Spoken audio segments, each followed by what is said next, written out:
नमस्कार, मैं सौरभ पांडे आप सभी का हार्दिक स्वागत करता हूं अपने YouTube channel Mahadev smart classes में। जैसा कि पिछली क्लास में हमने आपको नंबर सिस्टम में भाजकता का नियम बताया था कि कौन सी संख्या कैसे विभाज्य होती है, इन सारी चीज़ों पर चर्चा हुई थी और उनके क्वेश्चंस को भी सॉल्व किया गया था। आज हमारा टॉपिक है शेषफल प्रमेय, रिमाइंडर थ्योरम। यहाँ से काफ़ी क्वेश्चन पूछे जाते हैं, एसएससी में भी पूछे जाते हैं, रेलवे में भी पूछे जाते हैं। क्वेश्चन देखने में बहुत छोटे होते हैं, बहुत सिंपल क्वेश्चन होते हैं, लेकिन यदि आपको कॉन्सेप्ट नहीं पता है तो ये क्वेश्चन सॉल्व नहीं होते हैं। तो आइए इन क्वेश्चनों को सॉल्व करने के लिए सबसे पहले समझते हैं कि शेषफल प्रमेय होता क्या है। देखिए, शेषफल प्रमेय में सबसे पहले आपको समझना है कि जैसे मान लीजिए हमने 5 को 17 से भाग दिया, 17 को 5 से भाग दिया, ठीक। 17 को 5 से भाग दिया, 5 3 15, ठीक, और क्या हो गया, 2 हो गया। तो जिससे हम भाग देते हैं ये होता है हमारा भाजक, ठीक। जिस संख्या से भाग देते हैं वो हमारा क्या होता है, भाजक। जिसको भाग देते हैं ये हमारा होता है भाज्य, ठीक। जिस संख्या से देते हैं वो हमारा भाजक होता है और जिसको देते हैं वो हमारा भाज्य होता है। यहाँ पे जो हमें मिलता है वो होता है भागफल, ठीक। और ये जो होता है ये होता है हमारा शेषफल यानी रिमाइंडर, ठीक। क्लियर, यहाँ तक ये समझ में आया। तो हमारा एक फार्मूला होता है, यहाँ पे यही फार्मूला ही हमें सब जगह पे प्रयोग करना है। आप ध्यान दीजिएगा कि हमारा फार्मूला क्या होता है कि भाज्य बराबर भाजक गुणे भागफल प्लस शेषफल। भाज्य बराबर भाजक गुणे भागफल प्लस शेषफल, ठीक। डी बराबर small D into Q plus R, ठीक। ये आपको हमेशा क्या रखना है, याद रखना है कि भाज्य बराबर क्या होता है, भाजक गुणे भागफल प्लस शेषफल, ठीक। यही एक फार्मूला आपके इसमें है और मैंने आपको बता दिया कि भाज्य क्या होता है, भाजक क्या होता है, भागफल क्या होता है, शेषफल क्या होता है, ठीक। क्लियर, आगे बढ़ते हैं। आइए हम अपने क्वेश्चंस को सॉल्व करते हैं। सबसे पहले क्वेश्चन हम 1 न सॉल्व करके 2 नंबर को करते हैं, उसके आगे जब हम आपको थ्योरी समझा देंगे तब 1 नंबर को सॉल्व करेंगे, ठीक। क्लियर, देखिए पहला क्वेश्चन आपका कह रहा है कि एक संख्या को 78 से विभाजित करने पर भागफल 280 और शेषफल 0 प्राप्त होता है। अब देखिए सबसे पहले क्या है कि एक संख्या है उसको 78 से विभाजित किया जाता है, यानी हमारा भाजक क्या आ गया 78, ठीक। भागफल क्या आ गया 280, शेषफल क्या आ गया 0। यहाँ से आप ये देखिए ये हो गया, भाग जिससे दे रहे हैं वो हमारा 78 है, संख्या भाज्य पता नहीं है, और भागफल हमारा क्या आ गया 280।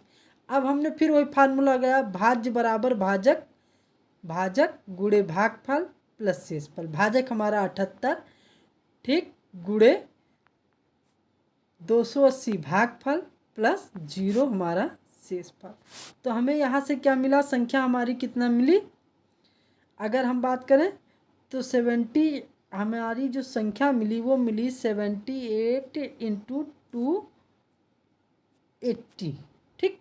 अब कह रहा है कि ये हमारी संख्या है, इसी को 65 से डिवाइड किया जाए। अब 65 से इसी को क्या करें, 65 से डिवाइड कर देते हैं। 13 से काट दीजिए, 13 पचे 65, 13 छक 78 और 5 से काटेंगे तो क्या हो जाएगा, 5 25 और 3 5 36, यानी ये कट जा रहा है। यहाँ से आपको क्या हुआ, ये अगर विभाज्य हो रहा है तो हमारा क्या है, शेषफल कोई भी संख्या प्राप्त नहीं होगी, शेषफल हमारा क्या प्राप्त होगा, 0 होगा, ठीक। क्लियर, यदि संख्या क्या हो रही है, यहाँ संख्या पूरी की पूरी क्या हो रही है, विभाज्य हो रही है, जिसके कारण शेषफल क्या होगा, 0 होगा, ठीक। ये पहला तरीका था। अगर ऐसे क्वेश्चंस आपको मिलते हैं तो आपको घबराने की ज़रूरत नहीं है, आपको सिंपल वे में आपको क्या, एक ही फार्मूला आपका भाज्य बराबर भाजक गुणे भागफल प्लस शेषफल, इसी पे आप रखेंगे और सॉल्व करते चलेंगे, ठीक। क्लियर, आगे बढ़ते हैं। अगले क्वेश्चन को देखिए, कह रहा है कि किसी विभाजन के योग में भाजक का 11 गुना और शेषफल 5 गुना है। देखिए किसी विभाजन के योग में भाजक भागफल का 11 गुना, देखिए भागफल का 11 गुना और शेषफल का 5 गुना है। यदि शेषफल 4 है, ठीक, क्लियर, यदि शेषफल 4 है तो भाज्य क्या होगा, ठीक, क्लियर। कह रहा है यदि शेषफल 44 है, सॉरी ये शेषफल 44 है तो भाज्य क्या होगा। अब यहाँ से ध्यान दीजिएगा, आपके क्वेश्चंस में क्या कह रहा है, क्वेश्चन नंबर 3 है, ध्यान दीजिएगा। आपके क्वेश्चन में कह रहा है विभाजन के युग में भाजक भागफल का 11 गुना और शेषफल का 5 गुना। जो हमारा भाजक है, ठीक, भाजक जो होगा वह हमारा क्या होगा, हम मान लेते हैं x है। भाजक भागफल का 11 गुना, सॉरी यहाँ पे आप भाजक को मानिए, भाजक को मत मानिए, भागफल को एक मानिए x। भागफल जो है वो आपका कितना है, x है, ठीक, भागफल x है तो भाजक हमारा कितना हो जाएगा, भाजक हो जाएगा 11x। भाई भागफल का 11 गुना है और शेषफल का 5 गुना है, यानी अगर शेषफल की बात करें तो शेषफल हमारा कितना हो जाएगा, शेषफल हो जाएगा 11x/5, तभी तो 5 गुना होगा, ठीक। भागफल हमारा x हो जाएगा, भाजक 11x हो जाएगा, शेषफल 11x/5 होगा। यहाँ से हम सॉल्व कर लेंगे, हमारा क्या आ जाएगा, आंसर आ जाएगा। क्यों, अब कह रहा है, यहाँ से ध्यान दीजिएगा, शेषफल भी आपको दे रखा है, सॉरी यहाँ पे अगर हम बात करें तो शेषफल आपने क्या निकाला 11x/5 और यहाँ पे शेषफल दे रखा है कितना कि 11x/5 बराबर आपका 44 दे रखा। 11 से काट दीजिएगा, 11 चौक 44 हो जाएगा और हम सॉल्व करेंगे तो x की वैल्यू कितनी आ जाएगी, 5 आ जाएगी, क्लियर। x की वैल्यू कितनी आ जाएगी, सॉरी x की वैल्यू आ जाएगी 4×5 = 20 आ जाएगी, ठीक, x की वैल्यू 20 आ गई। अब हमारा यहाँ से भागफल कितना हो गया, 20 हो गया, भाजक कितना होगा 20 × 11 यानी 11 दूना 22, ठीक, क्लियर। अब देखिएगा यहाँ पे भाजक हमारा कितना हो गया,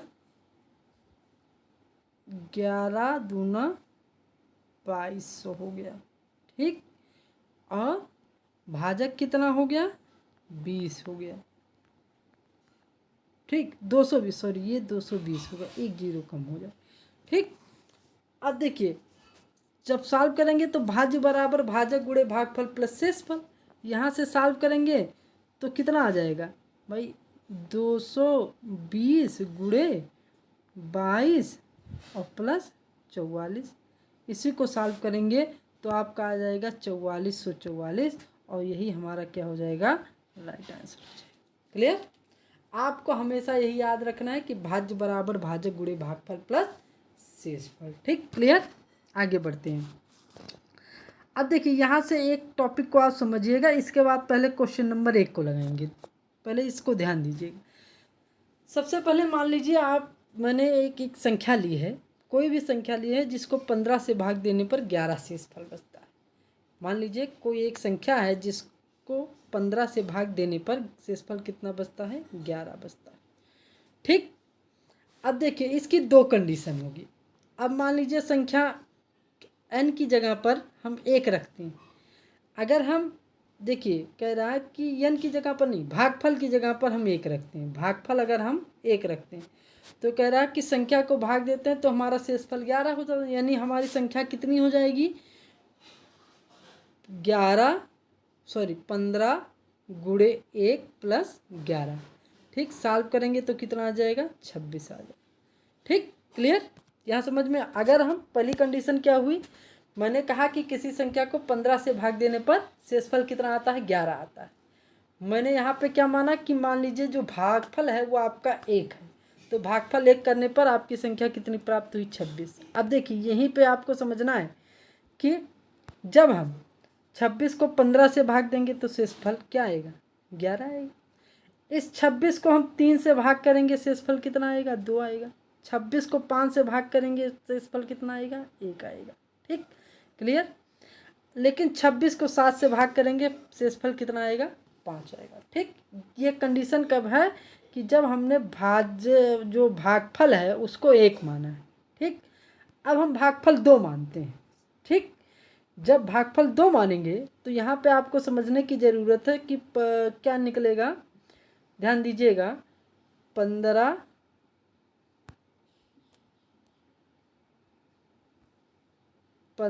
गुणे 2 प्लस 11। ठीक, ये हमारी संख्या निकली। 15 दूना 30, 11 41। ठीक, अब 41 को हम 15 से भाग करेंगे। ठीक, यहाँ पे मैंने देखा है, तो यहाँ पे आपको रिमाइंडर क्या मिलेगा, 11 मिलेगा। 41 को 3 से भाग करेंगे, रिमाइंडर 2 मिलेगा। 41 को 5 से भाग करेंगे, रिमाइंडर कितना मिलेगा। लेकिन 41 को जब हम 7 से भाग करेंगे तो यहाँ हमारा रिमाइंडर कितना मिलेगा, 6 मिलेगा। ठीक, समझने की बात यह है, देखिए 15 से भाग किया 11 आया, 3 से भाग किया 2 आया। कहने का मतलब है कि जब हम किसी संख्या को किसी संख्या से भाग देते हैं, रिमाइंडर हमें पता चल गया। अब यदि उसी संख्या के गुणनखंड को, फैक्टर, उस संख्या के फैक्टर को अगर हम उस संख्या से भाग देते हैं तो जो रिमाइंडर बचा था उसी को भाग दे दीजिए और जो रिमाइंडर आएगा वही आपका आंसर हो जाएगा। ठीक, क्लियर, समझ में आया। अब जैसे देखिए, मान लीजिए ये हमने एक संख्या है 15, इसको क्या किया, भाग दिया, शेषफल हमारा 11 आया। ठीक, अब 15 है, दूसरा हमने कहा फिर 3 से भाग देने पर शेषफल क्या आएगा। तो 3 से भाग देने के लिए हमें पहले देखना है कि 15 क्या 3 का फैक्टर है, मतलब 3 जो है 15 का फैक्टर है। बिल्कुल, 15 को करेंगे 5 और 3 फैक्टर आ जा रहा है। ठीक, अब हम क्या करेंगे, 11 को 3 से भाग दे देंगे, इसी रिमाइंडर को हम क्या करेंगे, 3 से भाग करेंगे, तो हमारा क्या आएगा, 3 त्रिका 9 और 2 हमारा रिमाइंडर बच जाएगा। और यहाँ पे भी आपका 2 रिमाइंडर बचा था।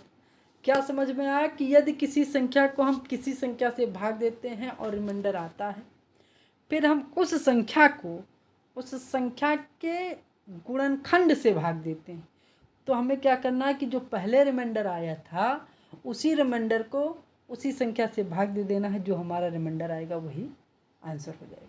लेकिन तब जब फैक्टर होगा, यदि फैक्टर नहीं होगा तो हम उसको डिफाइन नहीं कर सकते हैं। जैसे कि देखिए 7 की कंडीशन में मैंने इसीलिए 7 को लिया था। 26 से पहली बार 7 को भाग दे रहे हैं, कितना आ रहा है, 5। लेकिन जब हम 2 रख रहे हैं तो हमारा कितना आ रहा है, 6 आ रहा है। यानी यहाँ पे हम ये डिफाइन नहीं कर सकते हैं कि हम 7 से भाग देने पर हमारा क्या आएगा आंसर। ठीक, क्लियर। अब आते हैं पहले क्वेश्चन पे। जो आपका पहला क्वेश्चन था वो इसी पे आधारित था। पहले क्वेश्चन को देख लेते हैं। पहला क्वेश्चन है कि किसी संख्या को 304 से भाग देने पर शेषफल 43 प्राप्त होता है, यदि उस संख्या को 16 से भाग दिया। अब सबसे पहले आपको क्या देखना है कि ये जो 304 है उसका फैक्टर 16 है कि नहीं है। तो सबसे पहले 304 को क्या करेंगे, 16 से भाग देंगे। 304 भागे 16। ठीक, 16 से भाग दीजिए, 16 एकम 16, 14 बचा, 144, 16 9 यानी कट जा रहा है, यानी बिल्कुल भाग। अब हम क्या करेंगे, इसी जो शेषफल है हमारा, यानी जो ये 43 है, इसी को 16 से भाग दे देंगे। ठीक, 43 को 16 से भाग दीजिए, 16 दूना 32 और बचा रिमाइंडर कितना, 11। यही हमारा क्या हो जाएगा, आंसर हो जाएगा। यानी हमारा बी वाला क्या हो जाएगा, आंसर हो जाएगा। यही हमारा करेक्ट आंसर। ठीक, क्लियर, समझ में आ जाए यहाँ तक। ठीक, आगे बढ़ते हैं। एक लास्ट क्वेश्चन आज देख लेते हैं। जब किसी संख्या को 512 से विभाजित किया जाता है तो शेषफल 67 बचता है। यदि उसी संख्या को 32 से विभाजित किया जाएगा तो शेषफल क्या हो गया। सबसे पहले क्या करना है आपको कि देखना है कि 512 का फैक्टर 32 है कि नहीं। तो 512 भागे 32। ठीक, 16 दूना 32, 16 तिया 48 और 2 बचा, 16 दूना 32। ठीक, 2 से काट देंगे 16, यानी बिल्कुल है फैक्टर। इसलिए अब हम क्या करेंगे, इसी 67 को क्या करेंगे, 67 को 32 से भाग दे देंगे। 32 दूना 64, बचा कितना, 3। यही आपका क्या हो जाएगा, आंसर हो जाएगा। यानी डी वाला आपका क्या हो जाएगा, आंसर हो जाएगा। क्लियर। आज यहीं तक करते हैं अपना सेशन, यहीं पे हम बंद करते हैं। अगला सेशन जो होगा वो इसी पे आधारित होगा, और भी क्वेश्चंस को हम शामिल करेंगे इसमें। और जो अगला सेशन होगा वो थोड़ा हमारा सा बड़ा होगा, उसमें हमने मिक्स क्वेश्चन कर रखे हैं नंबर सिस्टम के। शेषफल परमीय से भी है, विभाजकता के नियम से भी है, उसी को सॉल्व किया जाएगा, जो कि कल आएगा। हमारा ये वीडियो आपको कैसा लगा ये आप हमें कमेंट बॉक्स में ज़रूर बताएं, और हमारे वीडियो को ज़्यादा से ज़्यादा शेयर करें, लाइक करें और हमारे चैनल को सब्सक्राइब करें। हमने अपने कमेंट डिस्क्रिप्शन बॉक्स के लिंक में अपना टेलीग्राम चैनल का लिंक दे रखा है। कोई भी दिक्कत या कोई भी डाउट हो तो आप वहाँ पे हमें ज्वाइन कर सकते हैं, जहाँ पे आपको डेली करंट की PDF साथ में अखबार की कटिंग की PDF सारी चीज़ें आपको उपलब्ध होती हैं। धन्यवाद।